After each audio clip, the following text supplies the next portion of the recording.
درس قرآن سورۃ البقرہ آیت نمبر 35 سے از حافظ بسم الله الرحمن الرحيم. عبد السبحان. الحمد لله رب العالمين، والصلاة والسلام على سيد الأنبياء والمرسلين. أما بعد، فأعوذ بالله من الشيطان الرجيم. بسم الله الرحمن الرحيم. وقل رب زدني علما. صدق الله العظيم. مولاي صل وسلم دائما أبدا على حبيبك خير الخلق كلهم. سامعین محترم، الحمد للہ تعالی درس قرآن کا سلسلہ جاری و ساری ہے. اللہ کے کرم سے درس قرآن میں ہمارے سورہ بقرہ چل رہی ہے، جس کی تقریباً 35 آیتیں تفسیر میں مکمل ہو چکی ہیں. آج انشاءاللہ سبحانہ وتعالی 36ویں آیت تک بیان کیا جائے گا. پچھلی آیتوں میں یہ بھی بتاتا چلوں آپ کو کہ 74 رکوع ہمارا سورہ بقرہ کا چل رہا ہے، کہ جس میں تخلیق آدم اور ابلیس کا ذکر ہے، اور حضرت آدم علیہ السلام کا جنت میں جانا اور جنت سے نکالے جانا کا ذکر ہے. پچھلی آیت میں ہم نے یہ سنا تھا کہ جب آدم علیہ السلام کی تخلیق مکمل ہو چکی تو اللہ سبحانہ وتعالی نے حضرت آدم اور آپ کی زوجہ محترمہ حضرت حوا رضی اللہ تعالی عنہا کو جنت میں بھیج دیا اور یہ فرمایا کہ جنت سے تم جہاں چاہو جاؤ، جنت میں جہاں جانا چاہو جاؤ، اور جہاں سے کھانا کھاؤ، جہاں سے چاہو کھاؤ، مگر ایک ایکسیپشنل کیس یہاں پہ یہ رکھ دیا کہ ایک درخت ہے کہ اس درخت کے قریب نہ جانا اور اس درخت کا پھل تم نہ کھانا. پھر آگے کیا ہوا؟ اور فرمایا یہ بھی تنبیہ کر دی کہ اگر تم اس درخت کا پھل کھاؤ گے تو تم حد سے گزر جانے والوں میں سے ہو جاؤ گے. پھر آگے یہ ہوا، اللہ نے ارشاد فرمایا فَأَزَلَّهُمَ الشَّيْطَانُ عَنْهَا فَأَخْرَجَهُمَا مِمَّا كَانَا فِيهِ. ترجمہ سماعت فرمائیے کہ پھر شیطان نے ان دونوں کو جھٹلا دیا، ان دونوں کو لغزش میں مبتلا کر دیا اس درخت کے باعث، اس درخت کے ذریعے. فَأَخْرَجَهُمَا مِمَّا كَانَا فِيهِ. پس اس درخت کے باعث ان دونوں کو وہاں سے نکال دیا گیا جہاں پر وہ تھے، یعنی جنت میں. اور ہم نے ارشاد فرمایا کہ نیچے اتر جاؤ، تم ایک دوسرے کے دشمن رہو گے. وَلَكُمْ فِي الْأَرْضِ مُسْتَقَرٌّ وَمَتَاعٌ إِلَىٰ حِينٍ. اور تمہارے لیے زمین میں ایک مقررہ وقت تک ٹھکانا ہے اور اس سے فائدہ اٹھانا. یہ تو ہوا اس کا ترجمہ. آئیے تفسیر کی جانب. ارشاد باری تعالیٰ ہے فَأَزَلَّهُمُ الشَّيْطَانُ عَنْهَا. پس ان دونوں کو شیطان نے پھسلا دیا، یعنی آدم علیہ السلام نے اس درخت کا پھل کھا لیا، اس درخت کے قریب چلے گئے. اب یہ سوال پریشان کرتا ہے کہ کیا انبیاء کرام علیہ السلام سے بھی گناہ سرزد ہو سکتا ہے کہ اللہ نے اس سے منع فرمایا کہ اس درخت کے قریب نہ جانا، اس درخت کا پھل نہ کھانا، پھر آدم علیہ السلام نے یہ درخت کا پھل کھا لیا، تو کیا انبیاء کرام علیہ السلام بھی گناہ کر سکتے ہیں؟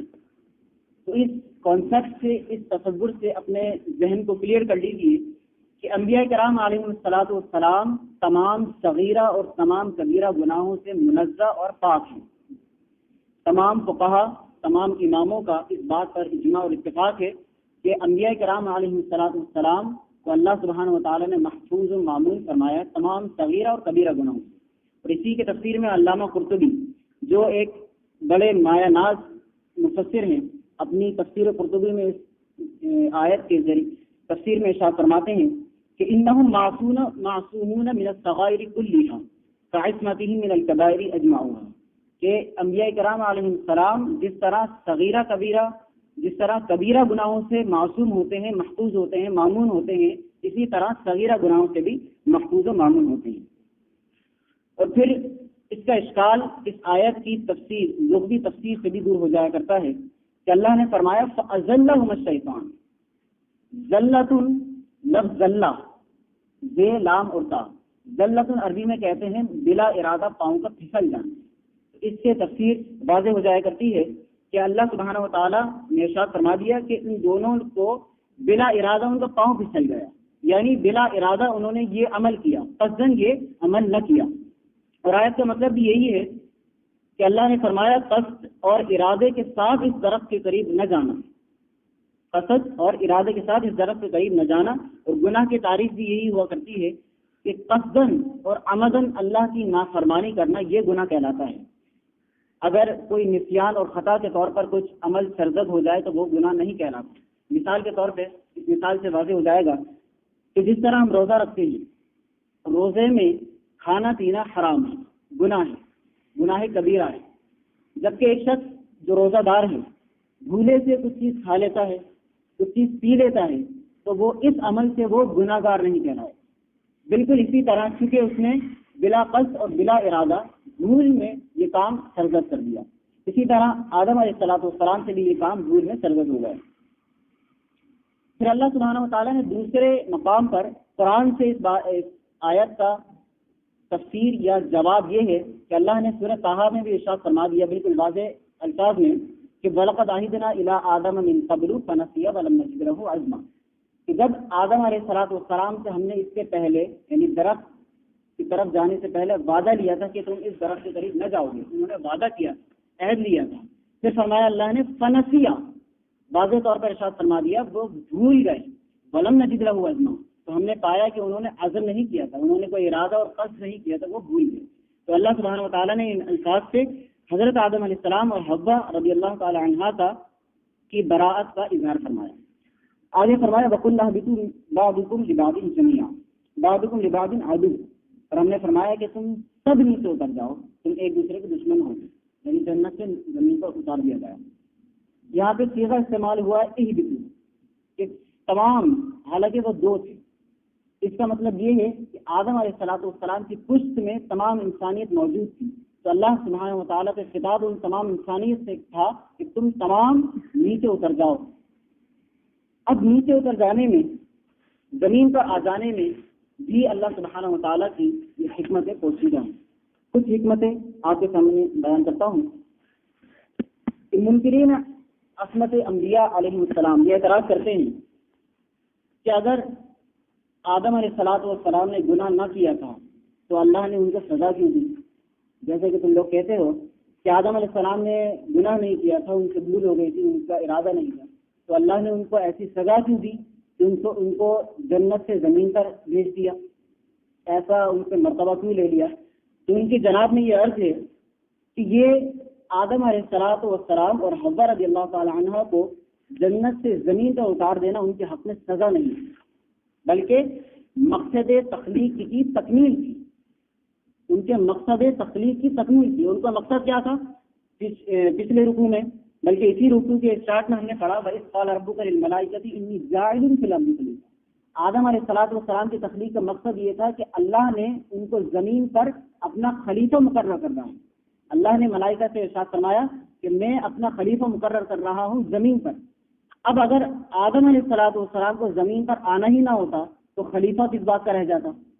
تو اسی وجہ سے یہ اللہ سبحانہ و تعالیٰ کی حکمت ہے کہ اللہ نے ایسا کام سرزد کروایا یا ایسا کام سرزد ہو گیا ان سے کہ وہ سبب بنا ان کے زمین پر آنے کا اور ان کی خلافت کا سبب بنا۔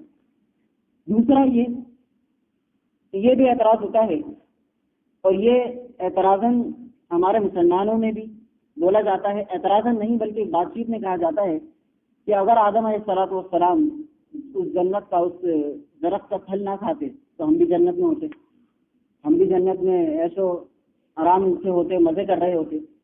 تو اس کا جواب یہ ہے کہ آپ کیسے جنت میں ہوتے؟ کہ جنت تو ٹوٹلی پاک لوگوں کے لیے ہے، جبکہ آدم علیہ السلام کی پشت میں پاک لوگ بھی تھے اور ناپاک لوگ بھی تھے، یعنی مومن لوگ بھی تھے اور کافر لوگ بھی تھے۔ تو اللہ نے یہ حکمتاً یہ عمل فرمایا کہ تم زمین پر جاؤ اور اپنی ذریت کو چھوڑ آؤ۔ اب جو پاک لوگ ہوں گے، جو مومن لوگ ہوں گے، وہ دوبارہ جنت میں تشریف لے آئیں گے، اور جو ناپاک لوگ ہوں گے، جو کافر لوگ ہوں گے، وہ دوبارہ جہنم میں دھکیل دیے جائیں گے۔ تو یہ ایک حکمت یہ بھی ہوئی، اور بعض اوقات انبیاء کرام علیہ السلام اپنے مخالفین کے شر کی وجہ سے اپنی جگہ سے، ایک جگہ سے دوسری جگہ ہجرت کرتے ہیں۔ اس طرح نبینا محمد صلی اللہ علیہ وسلم نے مکہ سے مدینے کی طرف ہجرت کی، اور پھر کچھ مدت کے بعد آپ صلاح اور کامیابی اور فاتحانہ طرز کے حامل دوبارہ مکہ میں لوٹے۔ اسی طرح موسیٰ علیہ السلام نے مصر سے مدین کی طرف ہجرت کی اور دوبارہ فاتحانہ طور پر مصر کی طرف لوٹے۔ اسی طرح عیسیٰ علیہ السلام نے اللہ کے پورے اذن سے زمین سے جنت کی طرف تشریف لے گئے، زمین سے آسمانوں کی طرف اٹھا لیے گئے، یعنی زمین سے آسمان کی طرف ہجرت کی، اور دوبارہ وہ قرب قیامت زمین کی طرف لوٹیں گے۔ اسی طرح حضرت آدم علیہ السلام نے جنت سے زمین کی طرف ہجرت کی، اور آپ علیہ السلام نے پیغمبر خدا کے ہونے کے باعث اللہ سبحانہ و تعالیٰ کا تمام احکام، اللہ سبحانہ و تعالیٰ کے احکامات اپنے لوگوں تک پہنچائے اور اپنی نعمت اور ثواب کا باعث بنے۔ اسی طرح آپ علیہ السلام اب دوبارہ زمین سے جنت کی طرف لوٹائے جائیں گے۔ پھر فرمایا بلکم فی الارض مستقر و متاع الی حین، اور زمین پر تمہارا ایک مقرر وقت دے دیا گیا ہر انسان کو، اس کی ایک عمر ہے، اس کے بعد اس انسان کو اس دنیا فانی سے کوچ کر جانا ہے۔